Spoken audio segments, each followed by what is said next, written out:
From the 21st of May until, well, yesterday, I was taking part in a read, or in my case, reread with Penguin. To get ready for the publication of Go Set a Watchman, which is due out in July, a great many amazing people were reading To Kill a Mockingbird together. Now, would you like a copy so you could join in our mutual reading? Penguin were kind enough in trying to facilitate my reading to offer me a copy of To Kill a Mockingbird, but I had to decline. See, I've already got one, a rather garish edition from the 1970s, which apparently used to only cost 70 pence. My bank balance would be so happy if this was still the case. Anyway, in me not needing one, Penguin have let me pass my copy on to you. This giveaway is UK only. If you do live in the British Isles and really want a copy, just post in the comments down below. Just tell me if you have, like me, read it before and really want to reread it again, or whether this is your first time. I first and last read To Kill a Mockingbird when I was 15, and for school.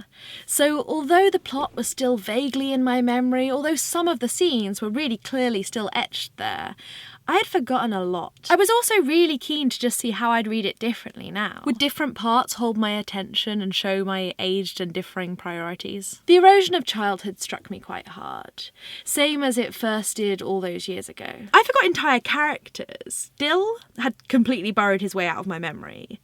But that scene where Jem cries silently on the front porch, after a bolt hole has been filled with cement, after their one form of slightly illicit communication has been cut off, that forever haunted me. Little quips, like Scout concluding that they don't really have much left to learn, apart from possibly algebra, that I guess is the more upbeat way of looking at it. Something I found much more complex this time round, probably because I have slightly more of a grounding in it now, were the concepts of gender, sexuality and feminism. If you think about it, there's weirdly missing from this book any examples of married love. Characters are single, don't talk to their partners, or in the hazy, let's not delve too deep or give them any lines background. Gender, I could pick on the nuances of what Scout wears, ask whether we hate or sympathise with Aunt Alexandra, or hold up Atticus and ask, is he the definition of masculinity we're asked to aspire to? The thing I would really like to discuss, though, and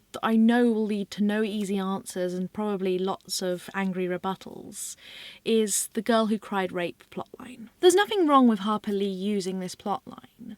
False rape accusations do happen. But in our culture, statistics show that a victim is far more likely to be challenged wrongly than accused falsely. To Kill a Mockingbird has become so widely prevalent throughout Western culture.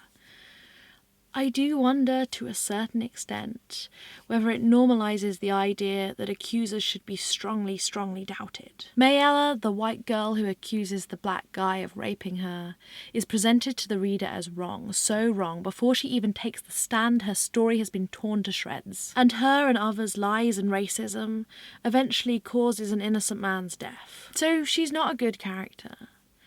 But for just a second, reading her fictional trial, I couldn't help wondering at the way she was treated, wondering how it would be if she was telling the truth. No one really believes her, even though they convict Tom Robinson.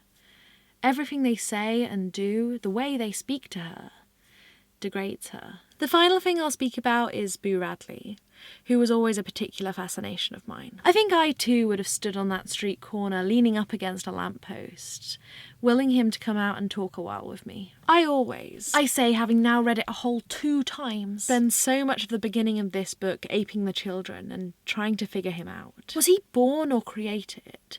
Which box of my time and society does he neatly slot into? Was he made unusual by cruel shut-in treatment from his father?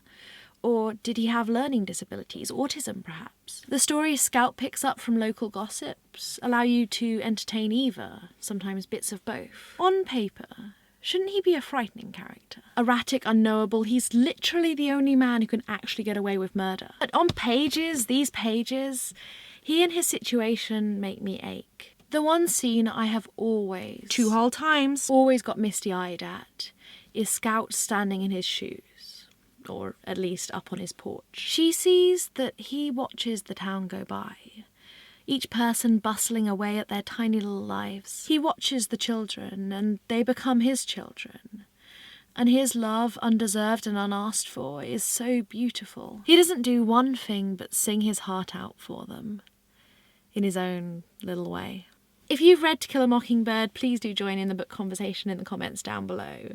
Do you agree with some of the things I said? Do you abhor everything entirely? Do let me know in the comments, or just generally tell me what bits stuck out for you that have always stayed in your mind. If you haven't read it already, maybe my talking about it will have inspired you. Maybe this is the time to do so. You can win one. Comments, down you go. With that, I will see you in my next video. Bye guys.